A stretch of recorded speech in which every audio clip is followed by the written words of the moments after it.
Hi, this is Sarah Bradbury from The Upcoming, and today, as part of our podcast interview series, I'm going to be speaking with the star of a new film called Rosalie. It's a historical drama set in 1870s Brittany about a young woman who hides a secret. She is, in fact, a bearded lady. Let's hear more from Nadia Tereszkiewicz, who stars as Rosalie. Hi, Nadia. Such a pleasure to be able to speak to you. What a beautiful film. Thank you. I was absolutely enthralled. Maybe for people who don't know anything about it, though, you could just introduce it. What can people expect when they watch Rosalie?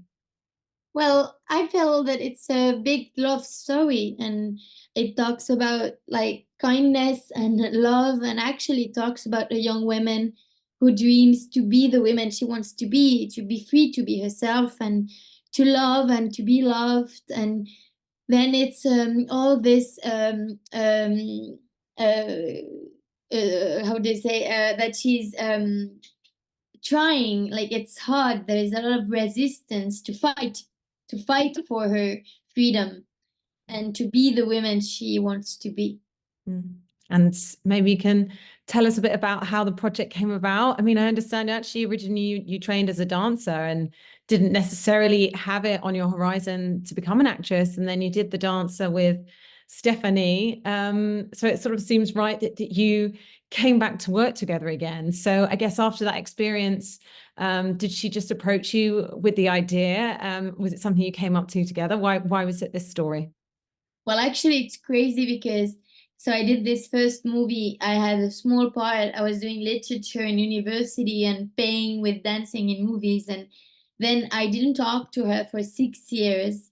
And during COVID, I had my mask in the street and she recognized me. And she said, "Oh, you're the dancer." And I said, "Yes." Um, and then she just said, "Would you want to come to do a casting on Monday?" And then I came and just yeah, I had a huge um I believed in her. I don't know. I had faith and I knew it was going to be something beautiful for me. Mm. And what a character to take on, I guess, took quite a lot of bravery, not your conventional kind of female lead. But I understand it's actually based on a real woman, Clement Delay.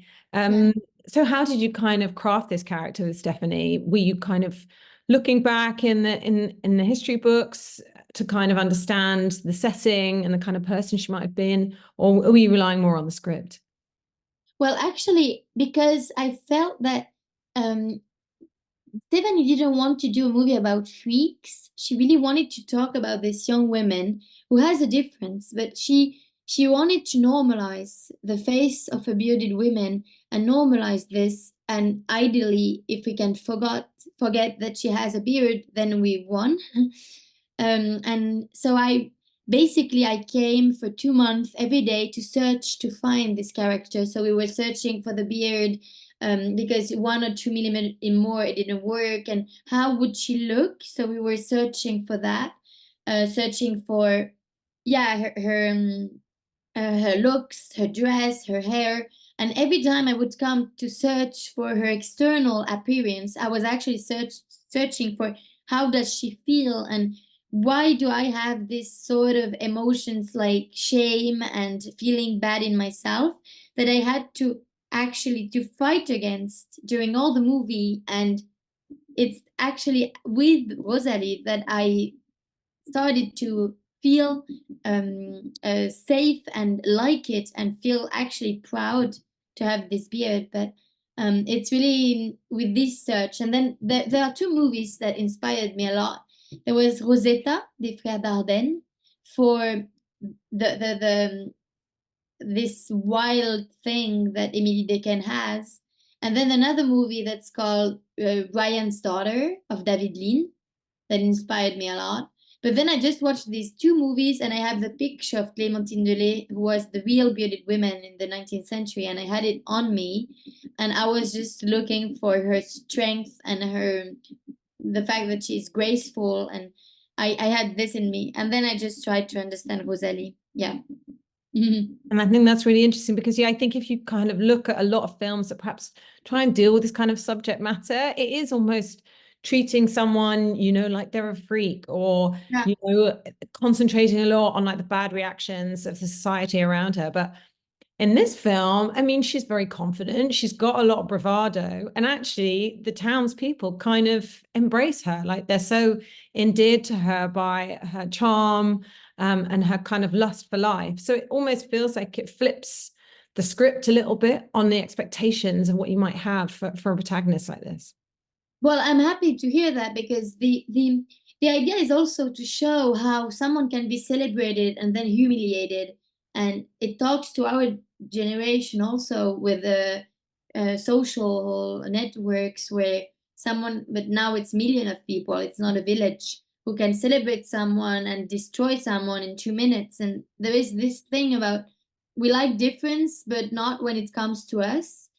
And I felt this is very violent. I felt it for Rosalie, that she's interesting when she's in her cafe, but when she starts to be free and to accept that, okay, this is the woman she want to be, and it's not for having to have money in the bar, it's to be a woman and have the desires of a woman, then it disturbs.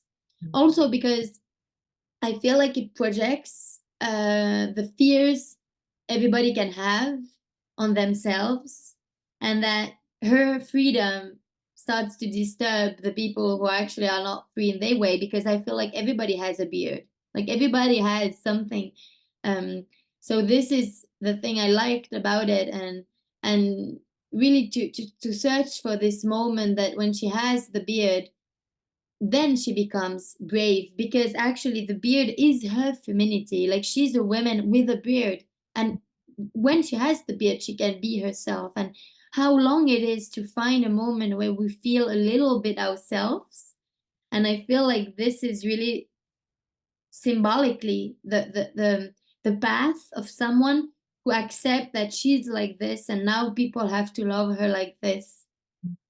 And at the center of it, I think you mentioned in the beginning, it is a love story in lots of ways, but again, not such a conventional one, because you don't feel that she is actually trying that hard to convince him. She just wants to be herself. She just wants him to almost get over his own barriers and his own prejudices to accept her. Um, but he's so full of shame and fear. And actually, it's only slowly but surely when, especially realizing, well, he's got his scars. So maybe they have more in common than they think. Like no one's really perfect. So how did you create this incredible chemistry with Benoit and work together to just get that really nuanced arc of their relationship through the film? Well, it's true that there are two characters that are broken, and he doesn't believe in anything after the war. So she gives him hope and gives him faith in love again. But both are broken and they need each other. They're like soulmates somehow. But with Benoit, it was quite crazy because Stephanie asked us to not talk to each other before the movie. And actually, Benoit took it in a really serious way, and we didn't talk the whole movie. And we talked. I met Benoit only in the scenes, which is crazy because the first look of the movie is really the first look. Like even in like before, I would like walk without seeing him. Like we would see each other only in the scenes. And this is something really I actually liked it, because usually I don't work like that. But I thought the whole mystery he has, and the fact that I was intimidated by how Benoit would react, and Abel, but Benoit also, because he didn't see anything about the hair. He didn't see any picture of the beard. So he didn't know anything. And actually, this did that his look changed me. The way he looked to me changed me. And at the beginning, like the marriage wedding scene, the first night, I would like my hand would shake on the door. I was so anxious, and I feel like it created like so many real emotions, because it's an actor who takes you and puts you in the present, so you can think so many things. He changes reality with the present. That's why, like in France, it's one of the best actors, but this is the reason. Mm.